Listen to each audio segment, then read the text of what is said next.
Hello, everyone. This is Ronnie, and I'm going to come to you today with a video. We're going to talk about grading of sports cards in general, trading cards, whatever you want to call them. That's what we're going to talk about. We're going to talk about three companies being PSA, Beckett, which is BGS, and also sports grading company, which is SGC. Not really sure if that's what that means, but it does now. So we're gonna get into it. We're gonna talk a little bit about it, and I'm gonna show you an example of one card later on what the solds between the three different companies. So we'll start with GSC here.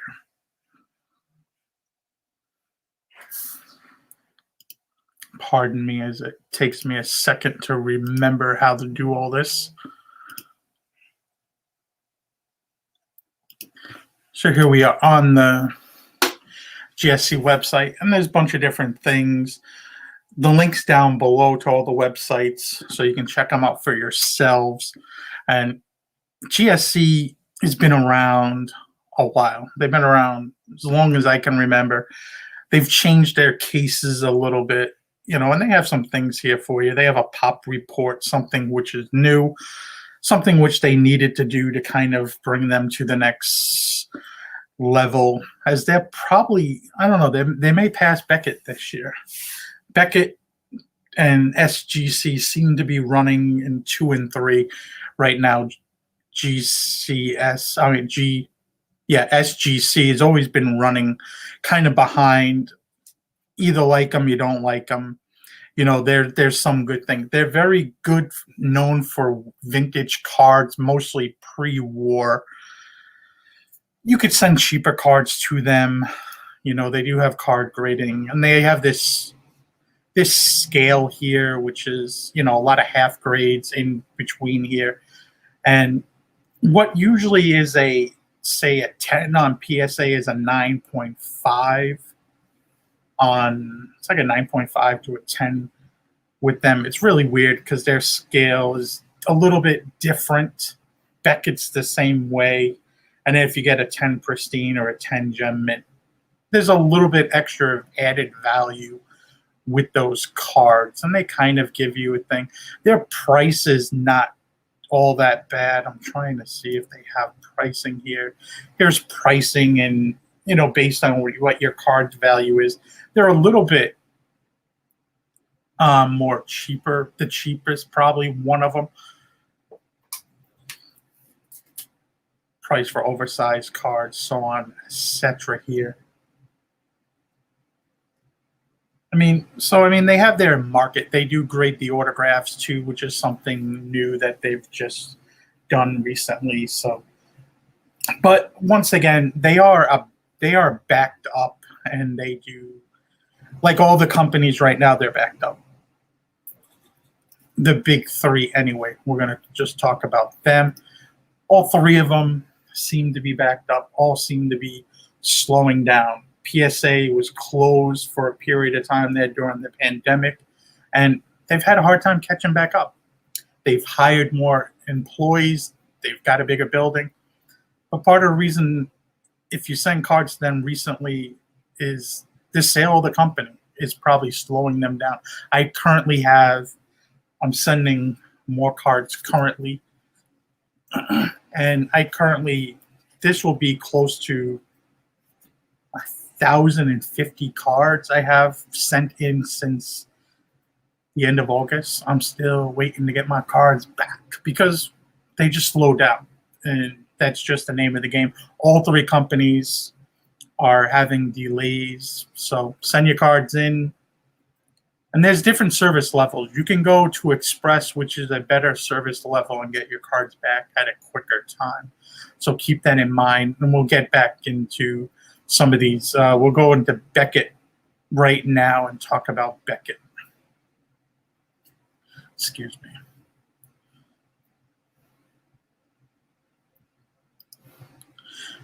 So just talk about Beckett. Beckett used to be that go-to company.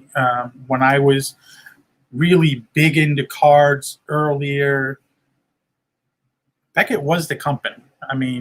No ifs, ands, or buts about it. Beckett was the play. You would crack out PSA cards to send them to Beckett.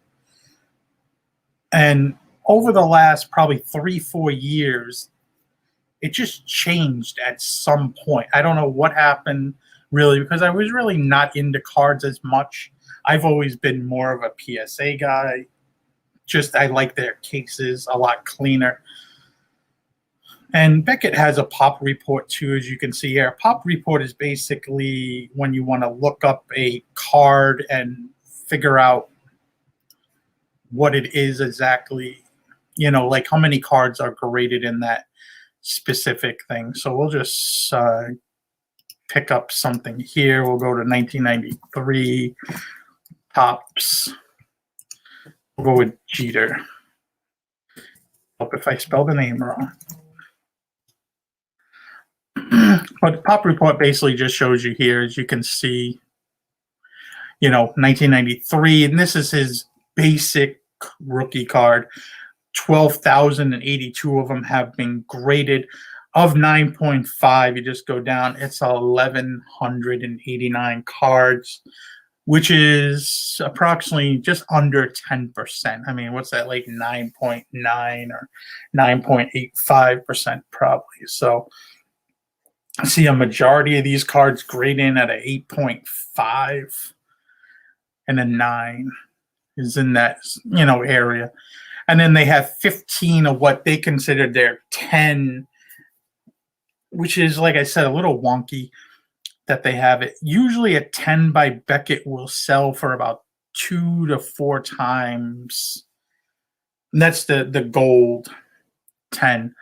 The pristine, which is the black label 10, will sell probably anywhere from 10 to 12 times a regular 9.5 by Beckett. They're crazy valued. The beautiful looking cases on those, but I don't 100% see the extra value. I kind of think it's a little weird. It's basically, as you can see here, there's 12,000 cards, and they didn't even grade one a black label, which would be a perfect card, I guess, in their eyes. And they've had their problems with fake slabs being reported recently on higher grade cards. A lot of people like Beckett because you could get the autograph graded and the card. It's their go-to company for that. But all the companies do offer that. But it seems like Beckett's the go-to company for that.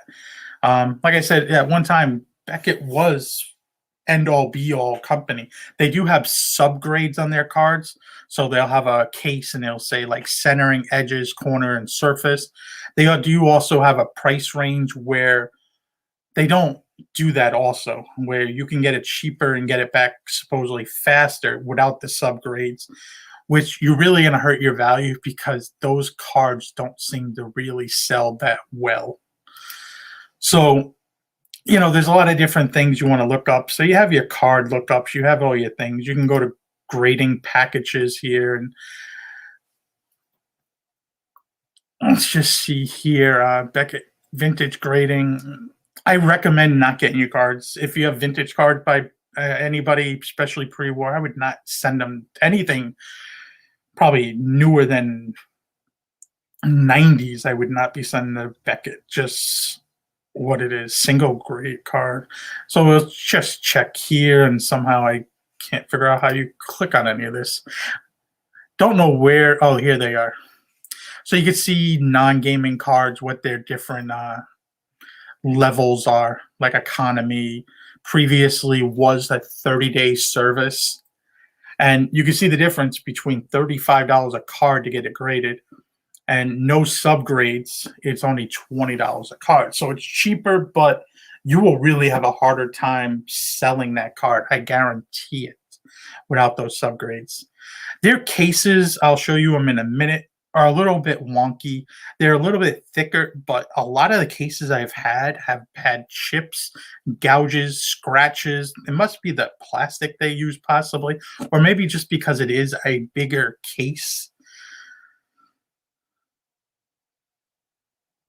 So it's been something. They've been really bad. There's people I know that have had sent their cards in, especially at this economy level, and they've had their cards in Beckett's hands for over a year.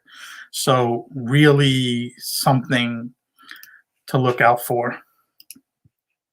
Beckett's really just hasn't really cared for the the customer in a while. They seem like that company that just doesn't give a shit about their customer. Like they just don't care. Customer service out the door with Beckett. And I think that's what killed them off kind of in a way. They've had a chance to cut back in the game and they haven't. So you see this is a Beckett case right here. It's a little bit thicker. As you can see, this is a PSA case. I don't have any SGC cases. They have a newer case, which is black, real. I don't know. It's a nice looking case. I don't like the flip. The flip would be the label on it. I don't like it at all. I didn't like their old stuff too. They used to number their stuff to 100. It was really weird. They changed it a few different times, but you can see these cases are a bit thicker than a PSA. And PSAs are nice. PSA are nice rounded corners. They're a little bit. I mean, these cases feel like you could. They don't feel as strong, but they're not made to be like thrown across a room or something like that. These cases, seem like they would, the card would, if I threw it, I mean, it would definitely crack, trust me. Because I've had these shipped and the cases are all, they're just, cases are weird and funky. But you can see the subgrades on here on the bottom, and they have their different labels here. You're wondering why I got a Felipe Lopez card. Don't ask. The Dominican Michael Jordan, but it's the only one too. It's a pop one. Only one graded that high. I don't even think there's a PSA 10, but it doesn't matter. It's just a funny card. I played against him back when I lived in New York, so it's just something that I remember. So I had to get his card when I watched the documentary a few years ago. And, PSA card, it's a nice clean case. This is a newer flip from them, has this lighthouse security thing. They call it the lighthouse case, has that little PSA thing on it, and they have the information. Then they have the, this little thing here. You could download the app on your phone, scan that, and it'll give you the details of the card pretty quickly and even tell you how many is graded at a specific, how many are graded. Like this card, it would come up, how many cards are graded in this grade, which is a 10. So we're going to end the PSA. We'll talk a little about PSA.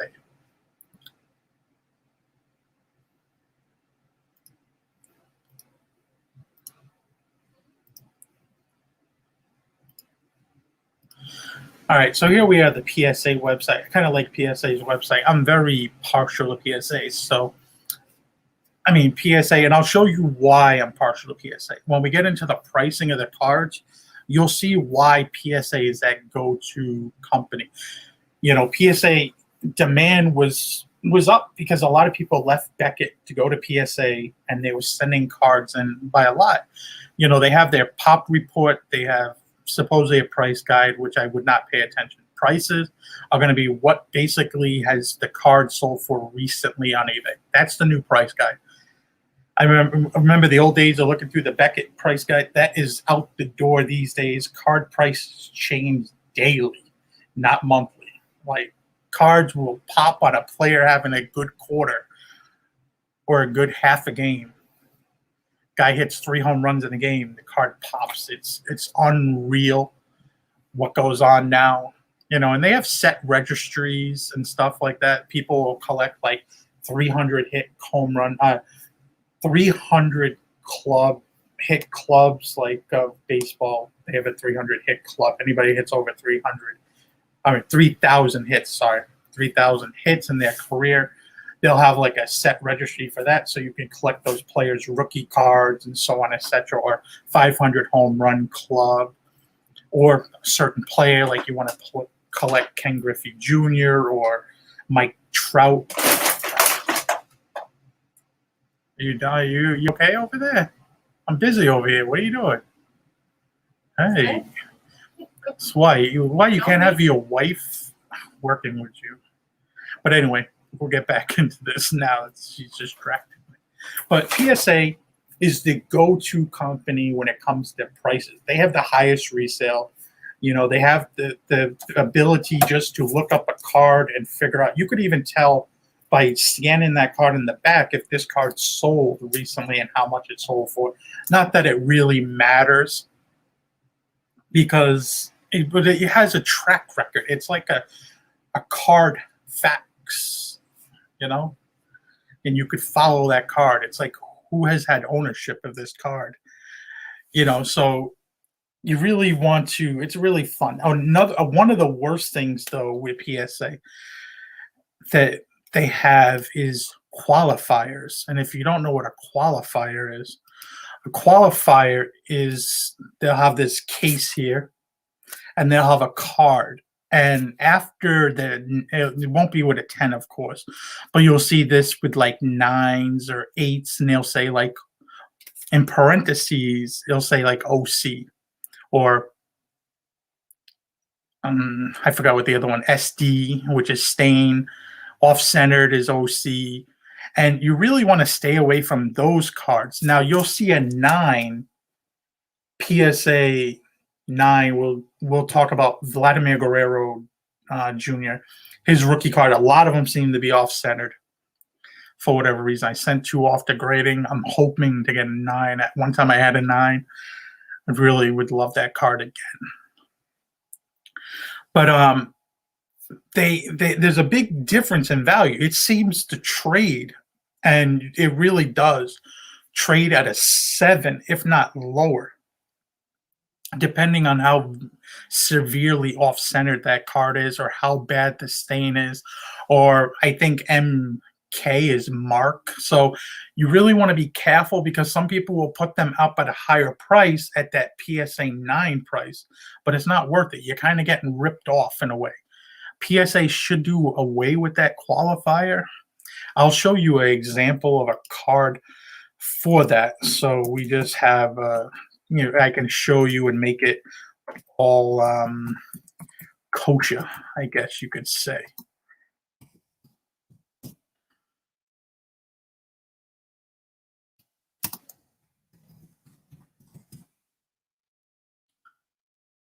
All right, let me see here if I could scan us out of here.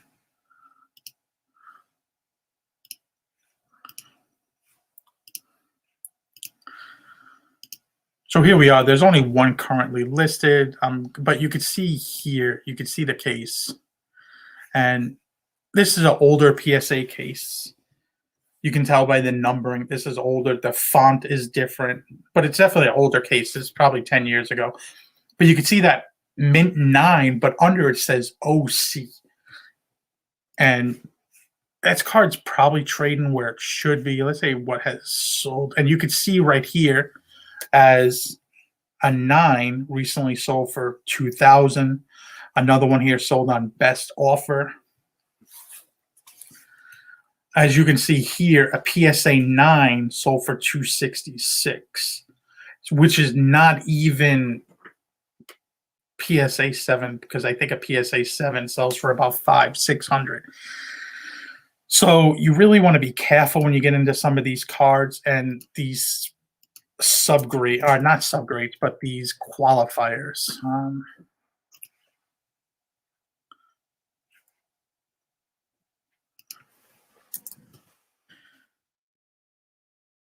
As you can see right here, 8, they're trying to get, let me see here, click. So you can see even an 8 sold for almost, that's autographed. We're going to leave that alone. But an 8, there's a few of them that sold here at certain prices. That 8 seemed like a good price right there. So you can see that card that was off-centered sells for lower than even an 8, because there's just nobody wants it. And it really shouldn't have that grade, to tell you the truth. That card should not have that grade. If you go by the guidelines, of PSA that cards should come down. They have this qualifier thing.